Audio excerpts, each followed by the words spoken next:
religiões do mundo.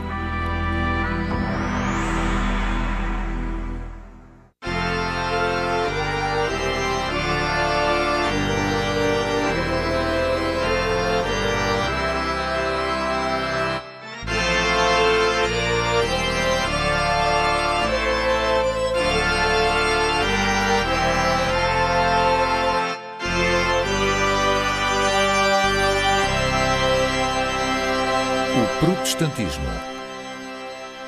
Porque não me envergonho do Evangelho de Cristo, porque nele está o poder de Deus que salva todos aqueles que acreditam, primeiro os judeus, mas também os gregos.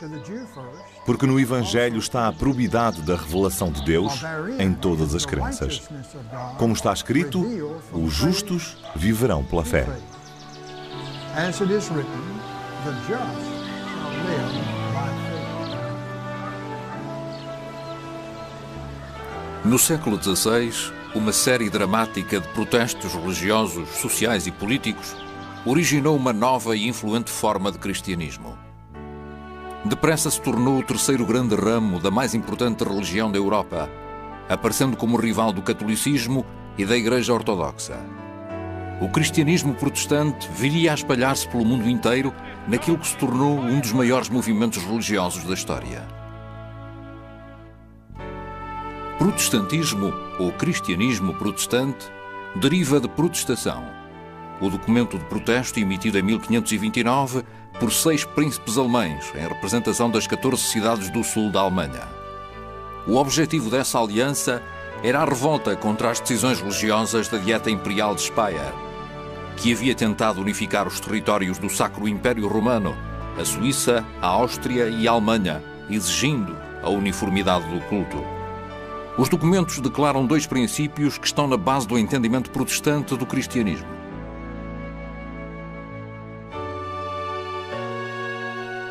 O mesmo par de princípios foi defendido pelo sacerdote alemão Martinho Lutero em 1521, a quando do famoso confronto com a Igreja Católica Romana e com o Sacro Império Romano. O primeiro princípio afirma que a palavra de Deus é uma autoridade maior do que qualquer autoridade humana. O segundo afirma que apenas a consciência justifica a oposição a determinados decretos da Igreja. Na cidade de Worms, um grupo de governantes e líderes religiosos reuniram-se naquilo que ficou conhecido como a Dieta de Worms. Intimaram Lutero a comparecer e a retratar-se dos seus princípios.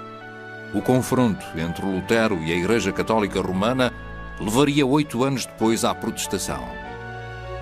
O protestantismo começou como um pequeno movimento para reparar determinadas injustiças dentro da estrutura existente ao nível da Igreja e do Estado.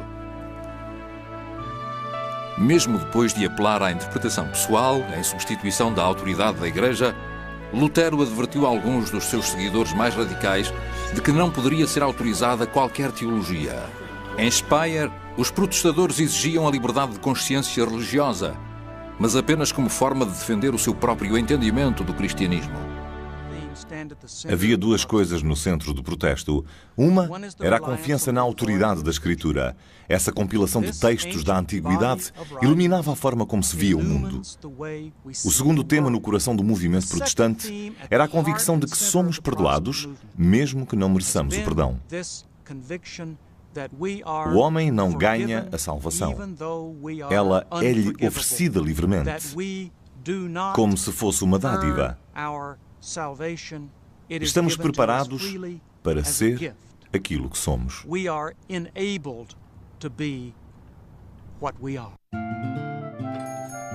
A invenção da imprensa, cerca de um século antes, tornou o acesso à Bíblia muito mais fácil.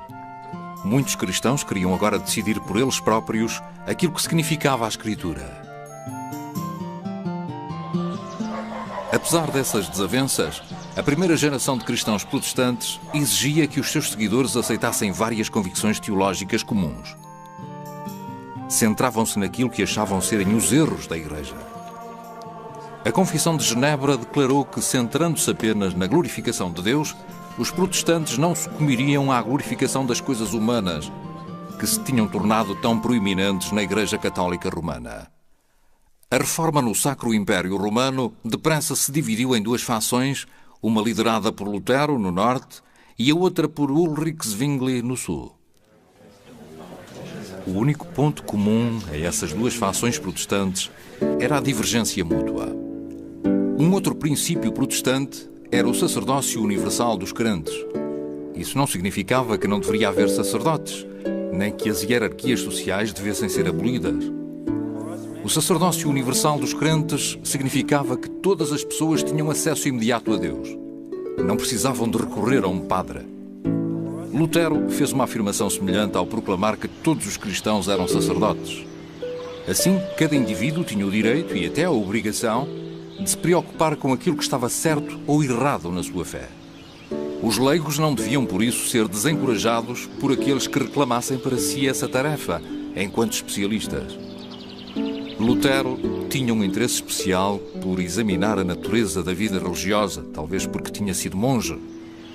Argumentava agora que todo o trabalho honesto feito ao serviço de Deus tinha o estatuto de vida sagrada. Isto também significava que todas as vocações eram iguais aos olhos de Deus.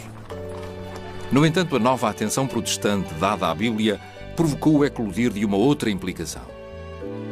A Bíblia tinha sido traduzida nas línguas do povo e impressa e distribuída para ser lida e interpretada.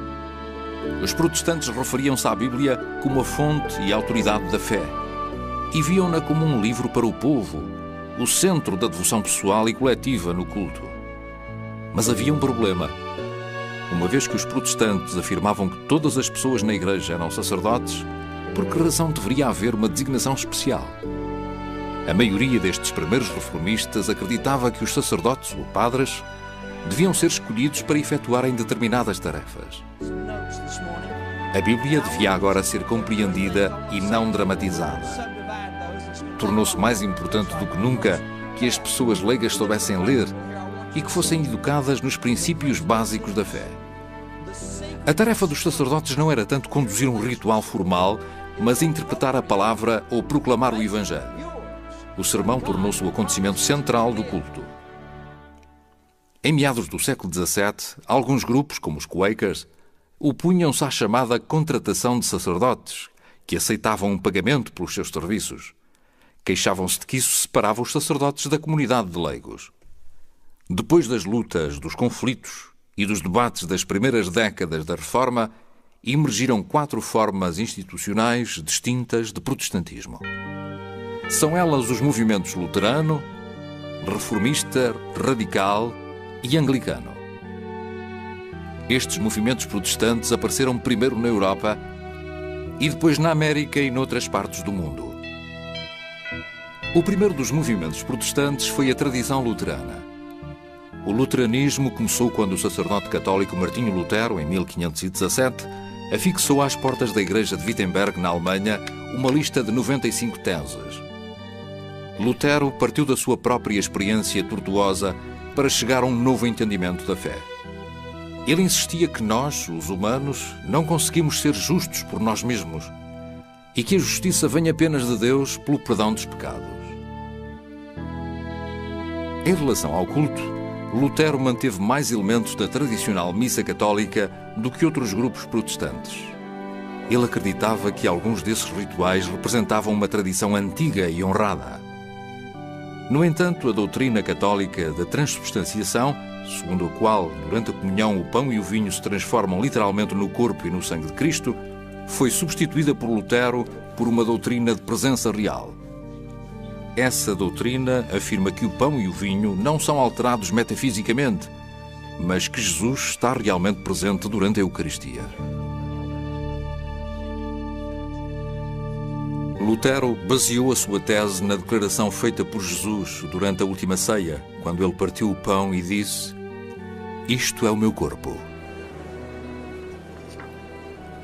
Lutero tomou em consideração os 2 sacramentos do batismo e da Eucaristia, mas os outros 5 sacramentos católicos, da confirmação, da penitência, da extrema-unção, da ordem e do matrimónio, ou foram abandonados ou reduzidos a um estatuto inferior, abaixo do de sacramento. Lutero defendia que Jesus não os tinha instituído e que lhes faltava a promessa da graça. Baseado na mesma teoria, Lutero aboliu também os símbolos de devoção da Igreja Católica Romana incluindo o purgatório, a panóplia de santos e o tesouro da virtude. Ele achava que esses símbolos não tinham fundamentação bíblica. Ulrich Zwingli era um meticuloso sacerdote político. Patriota suíço empenhado, defendia os direitos do seu cantão contra as invasões de autoridades políticas e eclesiásticas externas. Quando Zwingli assumiu o cargo de pastor do Grande Ministério de Zurique, em 1519, chamou a atenção declarando que pregaria sempre a partir do Novo Testamento. Zwingli afirmava que iria testar toda a devoção religiosa apenas através da autoridade da Escritura. Isso levou a insurgir-se contra várias práticas católicas tradicionais, tais como o jejum, a oração aos santos, a doutrina do purgatório e a obrigação de pagar dízimos. O Concílio de Zurique obrigou a um confronto público entre Zwingli e os representantes do bispo. Nessa ocasião, Zwingli escreveu 67 artigos, vários deles subordinados ao tema da ausência de regras e restrições eclesiásticas. A variação de Zwingli acabaria por se tornar um modelo para as igrejas reformistas. Contrariamente à abordagem de Lutero, Zwingli afirmava que a igreja devia apenas fazer o que é descrito nas Escrituras. Não podia simplesmente ignorar o que era condenado. Diversas igrejas reformistas aplicaram de várias maneiras esse princípio mais rigoroso, mas no final eliminaram muito mais aspectos da liturgia católica tradicional do que os luteranos. Antes da Reforma, a arte era muito importante nas igrejas. Muitas pessoas não conseguiam perceber a linguagem das cerimónias religiosas, então sentavam-se no santuário sem realmente perceber o que se estava a passar e não participavam no serviço. Mas podiam admirar a arte, podiam olhar para os vitrais, para as pinturas e para as estátuas, que se tornaram muito importantes para essas pessoas. Infelizmente, houve uma altura em que a arte se tornou mais importante do que o acontecimento que representava. Esse foi um dos aspectos da Reforma. Queriam evitar o facto de se adorar a obra de arte e não o seu tema. Infelizmente, muitas obras de arte maravilhosas foram destruídas durante a Reforma. Houve quem argumentasse que a única maneira de evitar o problema era destruir todas as obras de arte. Foi a parte mais triste. A tradição reformista também procurou encontrar um modelo bíblico apropriado para organizar o governo da Igreja. João Calvino, um sacerdote francês de Genebra, encontrou o seu modelo numa hierarquia dividida em 4, que ele afirmava ter sido instituída por Jesus. As 4 ordens eram os pastores, os doutores, ou aquilo a que chamaríamos professores, os anciãos e os diáconos. Muitas diferenças teológicas impediram os luteranos e a comunidade reformista de cooperarem mutuamente sob a tutela comum do protestantismo. A maior divergência estava na Eucaristia. Zwingli achava que o conceito de Lutero da presença real estava ainda demasiado próximo da doutrina católica da transubstanciação. Argumentava que o pão e o vinho significavam ou representavam o corpo e o sangue de Cristo e que a comunhão era assim um memorial daquilo que Cristo tinha feito.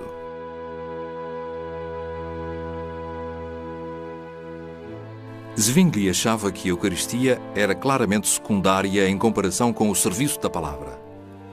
Ele sugeria que deveria ser celebrada apenas trimestralmente, opondo-se assim ao desejo de Lutero de manter juntos a palavra e o sacramento. Os reformistas também recebiam a comunhão no sítio onde estavam sentados, em vez de se aproximarem do altar. Os religiosos radicais surgiram no início da Reforma. Esse grupo representa um terceiro ramo do movimento protestante. Há 4 tipos distintos de radicais: os teocratas revolucionários, os espiritualistas, os antitrinitários e os anabatistas. Os teocratas revolucionários e os espiritualistas surgiram no início da Reforma Alemã. Thomas Müntzer afirmava ter recebido uma revelação que supostamente transcendia a Escritura e acreditava que essa revelação seria cumprida na história. Müntzer exigia a separação dos eleitos dos ateus. Declarou que os princípios cristãos deviam pegar na espada e restabelecer a lei de Deus.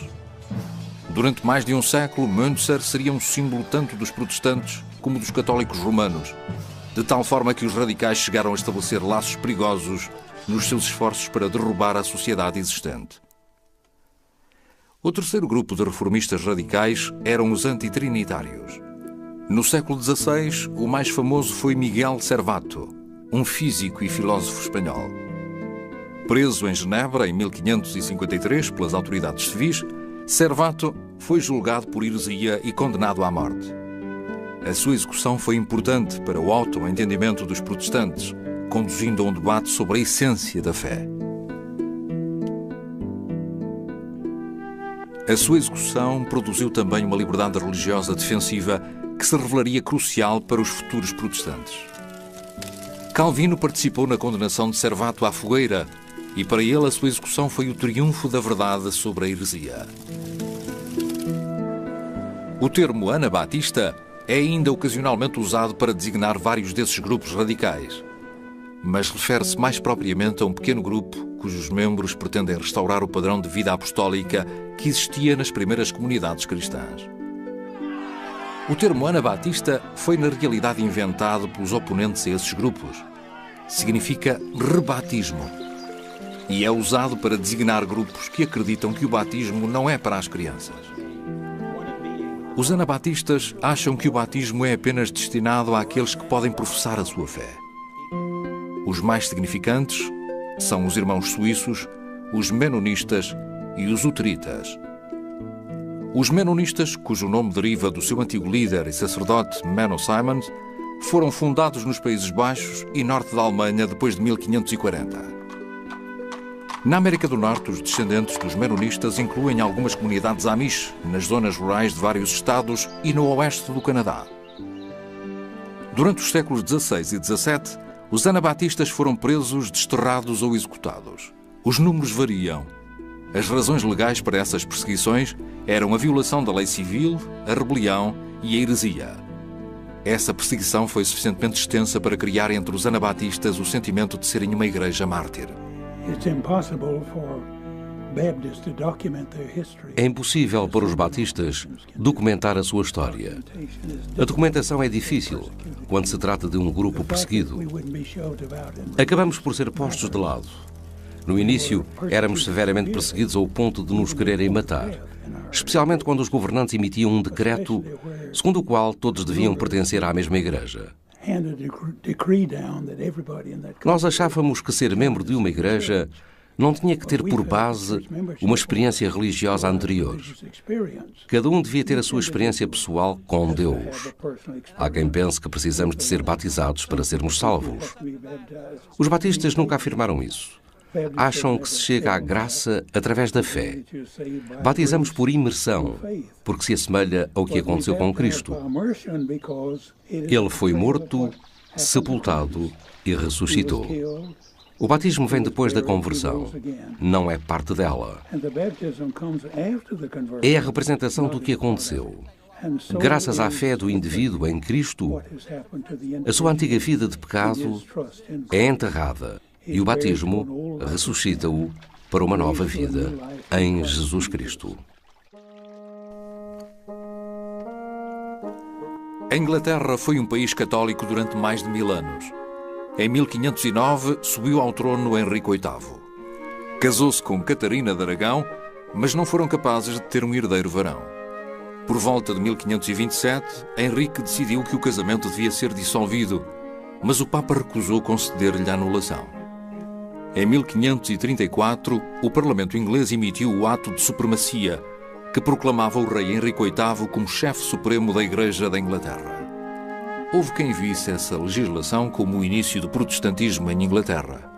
Outros viam a Igreja Anglicana como a continuação da Igreja Católica, mas agora enquanto Igreja Inglesa com uma autoridade local, o rei.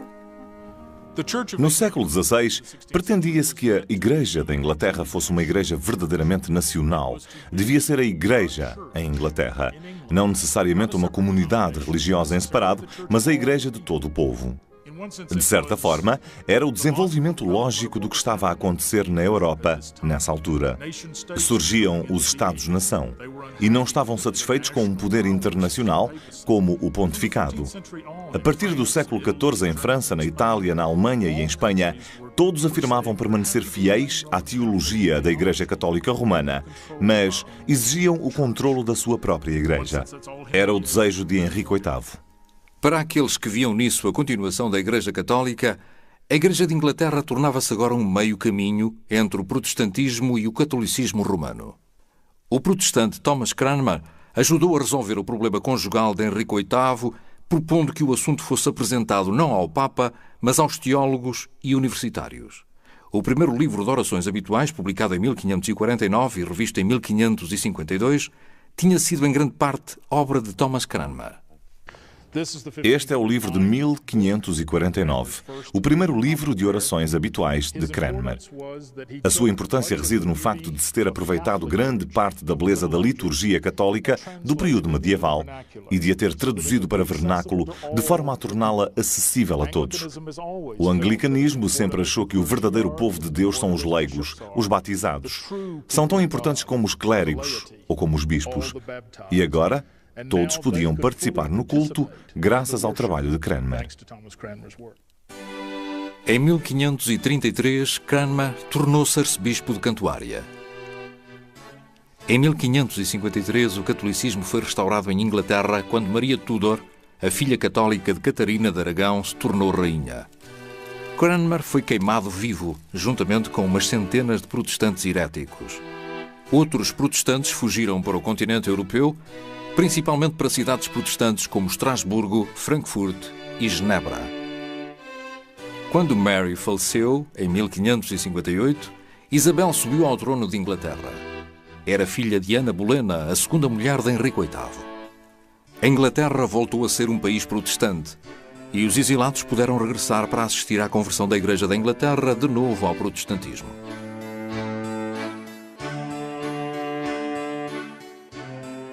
Entre os dissidentes do modelo anglicano estava um grupo a quem chamavam puritanos.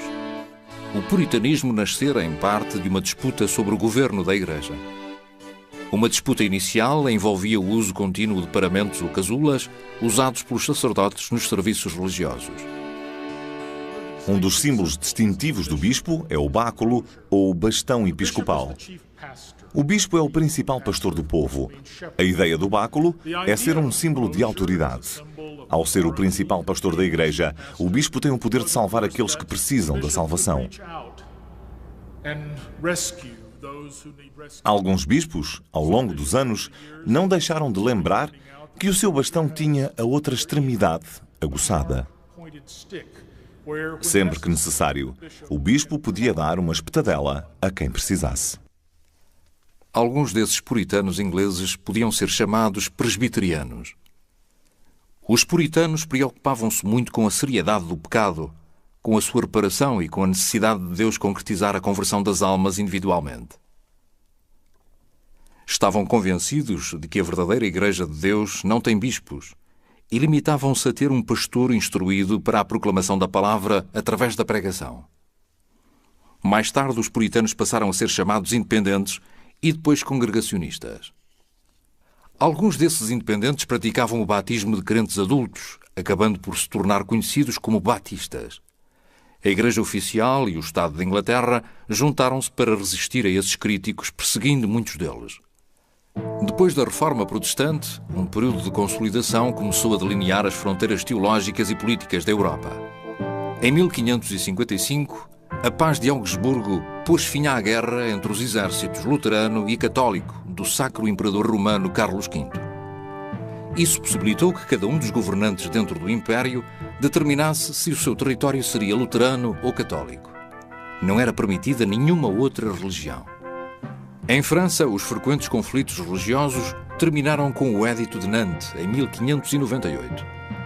Esse édito concedeu um determinado grau de liberdade religiosa aos protestantes franceses, chamados huguenotes, mas foi abandonado quase um século depois.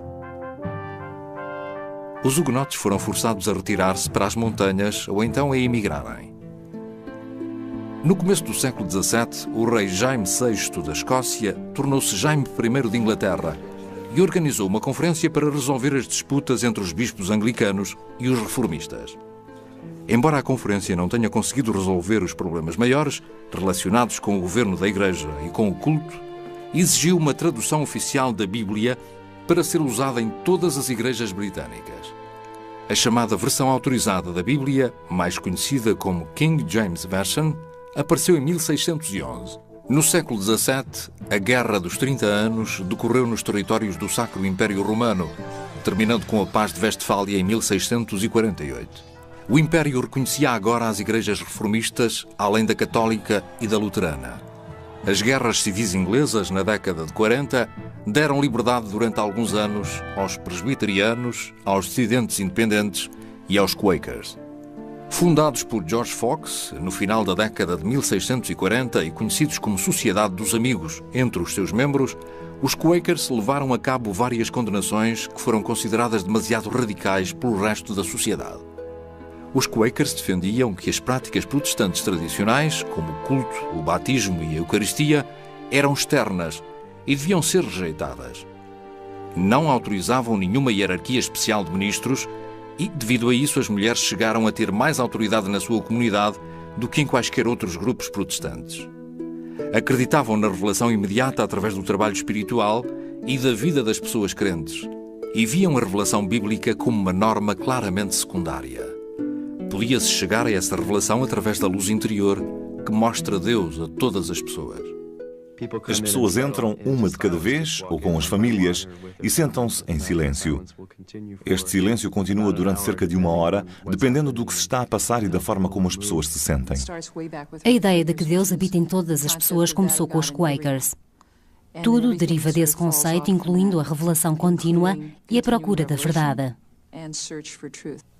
Eu só me levanto e quebro o silêncio quando o meu coração se manifesta. Sei que tenho algo mesmo a dizer, mas frequentemente parece que há um espírito a mover-se entre nós. No decurso do século XVII, alguns protestantes reformistas e luteranos começaram a queixar-se do caráter da fé e da vida religiosa que tinha emergido dos esforços mútuos para definir a ortodoxia. Esses críticos foram chamados pietistas. O pietismo causou na prática uma grande atividade, inclusive em questões sociais como a educação, a ajuda aos pobres, a abolição da escravatura e a luta contra o alcoolismo. A experiência religiosa inglesa terminou em 1660, quando a monarquia foi restaurada com a subida ao trono de Carlos II e a religião anglicana foi rapidamente restabelecida. Os protestantes fora da Igreja da Inglaterra tornaram-se oficialmente conhecidos como dissidentes, e o Ato de Tolerância de 1689 permitiu que mantivessem os seus serviços de culto. A Renascença evangélica decorreu em circunstâncias relativamente diferentes na Europa continental, na Grã-Bretanha e nas suas colónias americanas. Um historiador identificou 4 características do evangelismo. Primeiro, o seu interesse na conversão ao cristianismo, baseado na tese de que as vidas precisam de ser mudadas. Segundo, a mensagem do Evangelho é expressa tanto no esforço pessoal como no social. Terceiro, também se respeita bastante a Bíblia. E por último, a forma como a religião evangélica encara o perdão dos pecados salienta que não é suficiente venerar Jesus como um líder espiritual.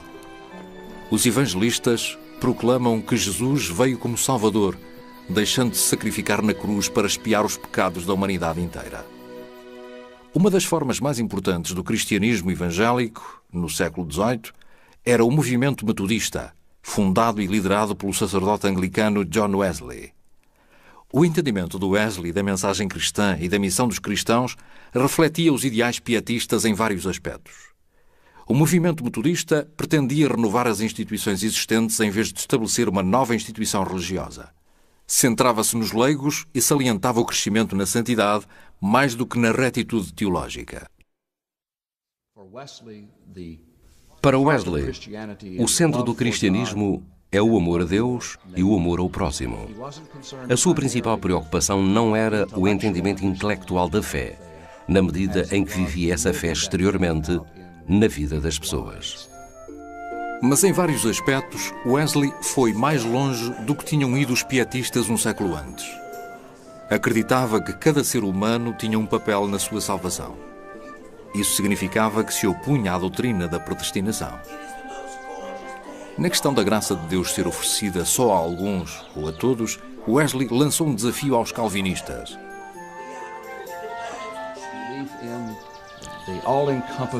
Devido à sua fé na graça abrangente de Deus, que contemplava e estava em toda a gente, ele proclamou a mensagem do amor redentor de Deus por todas as pessoas. Juntou as pessoas em pequenos grupos, educou-as na fé e depois mandou-as para a América para continuar o movimento. Não tinha intenção de começar uma nova igreja. Estava apenas interessado em proclamar a santidade das Escrituras por todo o mundo. A pintura consagrada a Cristo foi feita com tanta pesquisa que é como se pudéssemos olhar para o final do século XVIII e ver John Wesley a mandar Thomas Coate para a América. A pesquisa é tão completa que até o Sol está na sua posição correta. As nuvens estão bem para aquela altura do ano e o nível das águas está correto. Felizmente, o pintor pôde ir até a Inglaterra, observar esta área particular, estudá-la e depois retratá-la ao pormenor. Wesley formou pequenos grupos organizados de acordo com o sexo e o estado civil. Também desenvolveu uma organização de pregadores laicos para viajarem entre as comunidades metodistas. John Wesley morreu em 1791. Durante a sua vida, o movimento metodista tinha permanecido um ramo da Igreja Anglicana, mas depois da sua morte tornou-se gradualmente um grupo religioso autónomo. O típico culto protestante incluía a leitura da Bíblia, orações, sermões e cânticos feitos por toda a comunidade. No entanto, o que os protestantes cantam e o modo como o fazem tem mudado consideravelmente ao longo dos séculos. Durante o século XVI, os primeiros anos do protestantismo, os cânticos envolviam esquemas métricos.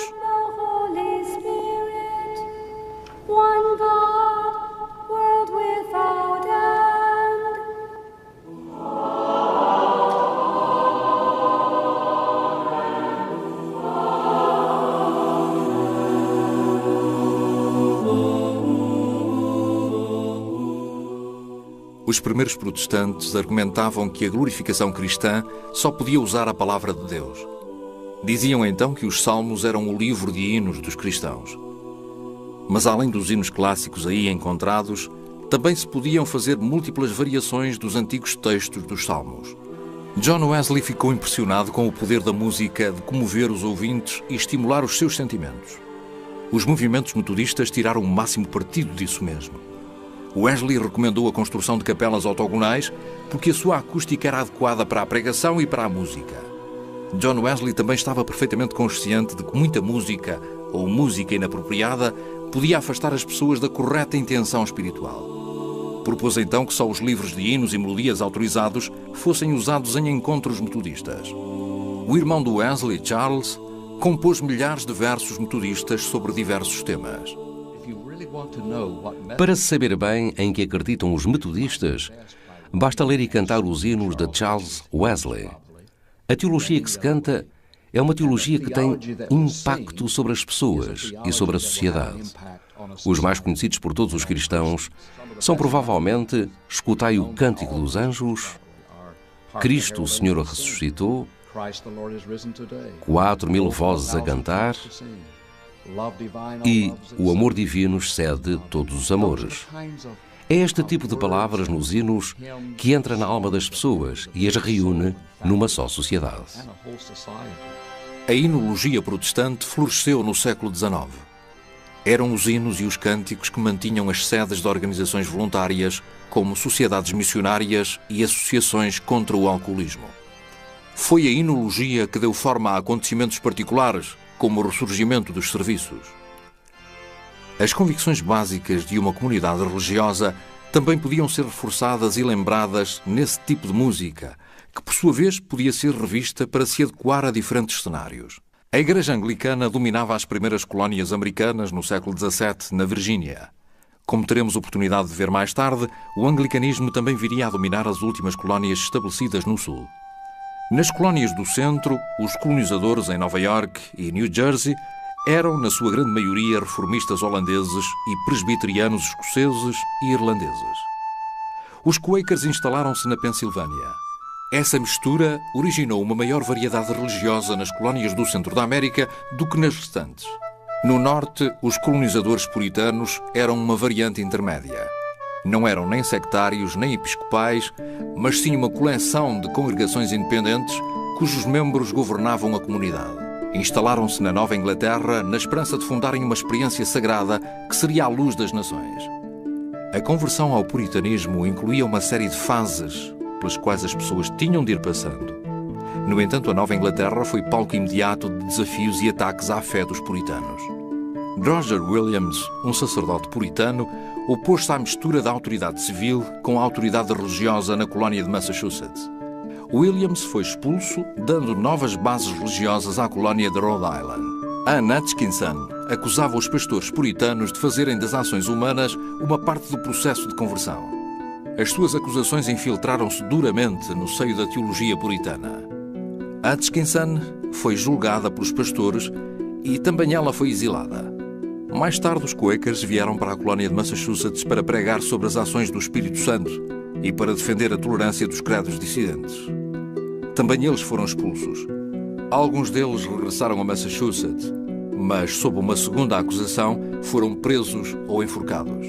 Em 1742, o pastor congregacionista da igreja de Northampton, Jonathan Edwards, escreveu sobre aquilo que as pessoas designavam por um grande despertar nas colónias. Na América, o despertar religioso foi de certa forma semelhante aos desenvolvimentos verificados na Europa.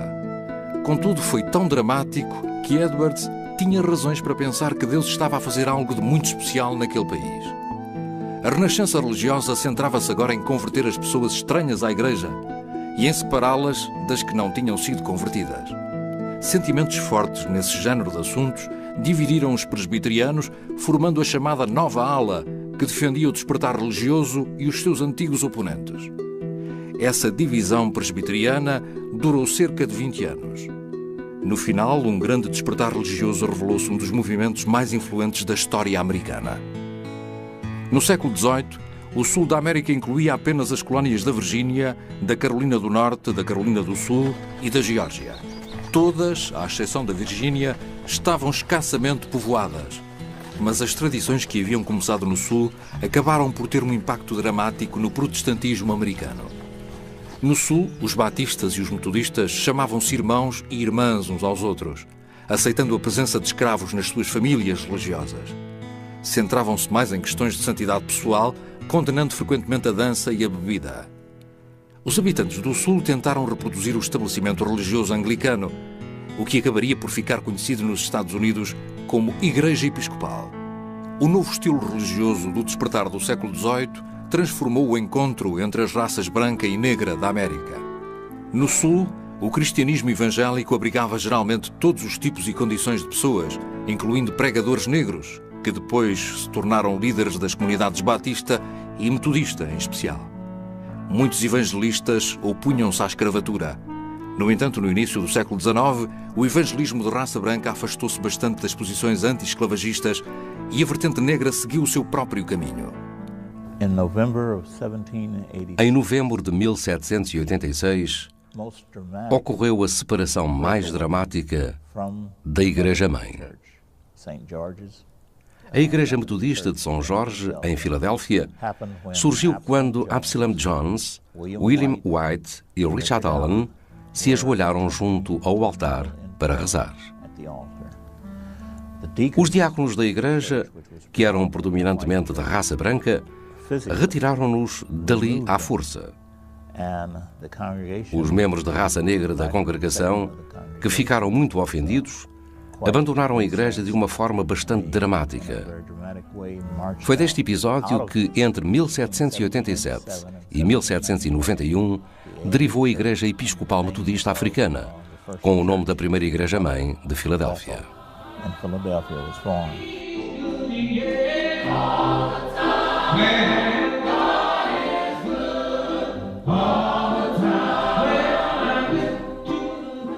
O novo estilo religioso do século XIX baseava-se grandemente em valores democráticos, algo que os batistas e os metodistas defendiam em abundância. Exigiam entusiasmo dos seus pastores, mais do que educação, e encorajavam ativamente a participação laica em todos os aspectos do seu trabalho, incluindo a pregação. Os pregadores itinerantes adaptavam-se particularmente bem à fronteira ocidental em expansão. E a ênfase metodista e batista no livre-arbítrio, em vez da predestinação, adaptava-se ao espírito da nação. Esse cenário tornou-se a fundação de uma nova onda de renascimentos nas primeiras 3 décadas do século XIX. A energia espiritual desses renascimentos gerou novas comunidades protestantes como a Igreja Presbiteriana de Cumberland e a Igreja Cristã dos Discípulos de Cristo.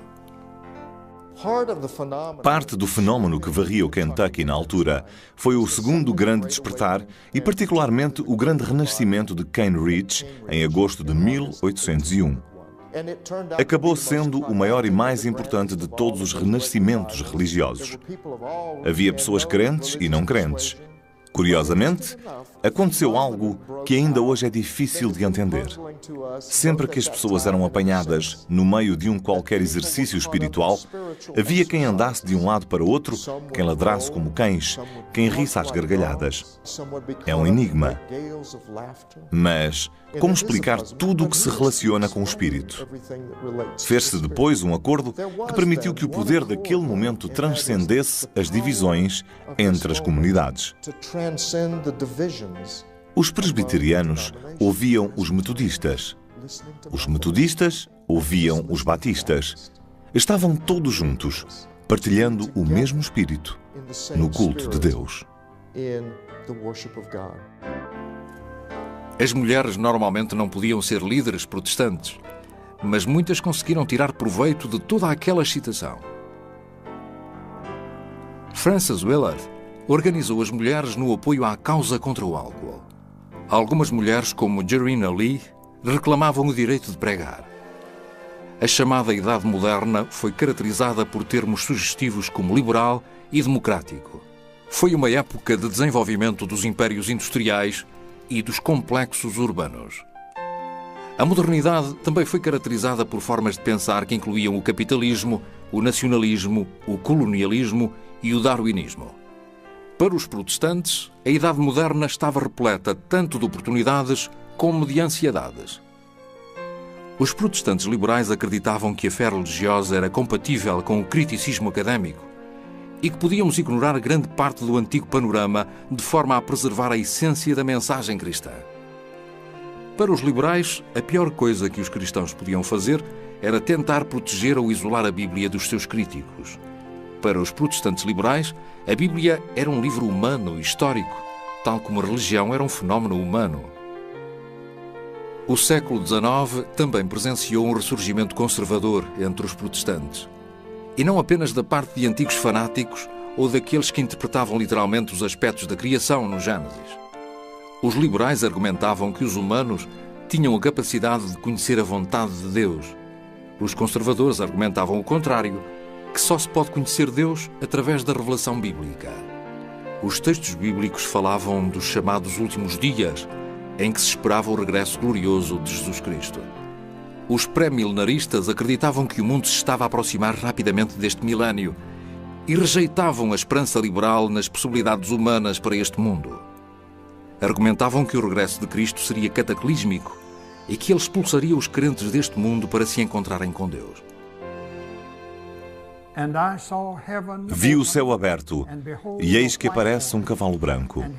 Aquele que o monta chama-se Fiel e Verdadeiro, julga e faz guerra com justiça. No século XIX, algumas opiniões milenares produziram novos grupos religiosos. As igrejas adventistas foram as mais marcantes. Surgiram depois de um agricultor de Nova Iorque, de seu nome William Miller, predizer que Cristo regressaria em 1844.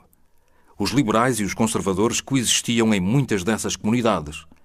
Nos extremos do debate, houve algumas disputas mais notórias, incluindo cismas religiosos e até julgamentos por heresia. Mas esses conflitos resolveram-se normalmente sem grandes reajustamentos institucionais. No século XX, o movimento ecuménico também renovou o modo como a Igreja cristã avaliava as outras religiões. A velha atitude de rejeição e condenação das religiões não cristãs começou a ser criticada. A tradicional mensagem evangélica de simplicidade e clareza, centrando-se na credibilidade da Bíblia e na salvação em Jesus Cristo, atraiu muitos seguidores no final do século. Assim como os protestantes conservadores apoiaram politicamente as causas conservadoras, também os protestantes liberais apoiaram ativamente as causas políticas liberais. Questões como a homossexualidade, o aborto, a política externa e o ambiente tornaram-se grandes preocupações religiosas. Invocam agora poderosos ideais e compromissos religiosos, ao mesmo tempo que os cristãos se empenham fortemente em assuntos que inflamam a vida política da atualidade. Protestante é um termo muito vasto e flexível. Poucos membros de igrejas protestantes, se fossem interrogados para uma pesquisa, se identificariam primariamente como protestantes. Uma primeira denominação seria provavelmente cristão, ou então o nome de um qualquer grupo religioso, ou um adjetivo como evangelista ou pentecostal. Há muitos protestantes que têm opiniões diferentes acerca da natureza da igreja, do ministério, do culto e da autoridade religiosa. Celebram o batismo e a Eucaristia de formas diferentes e dão significados diferentes a esses dois sacramentos. E apesar da diversidade das ideias protestantes e da volatilidade que isso traz, os compromissos fundamentais do protestantismo continuam a dar significado e vitalidade a essa grande manifestação internacional da religião cristã.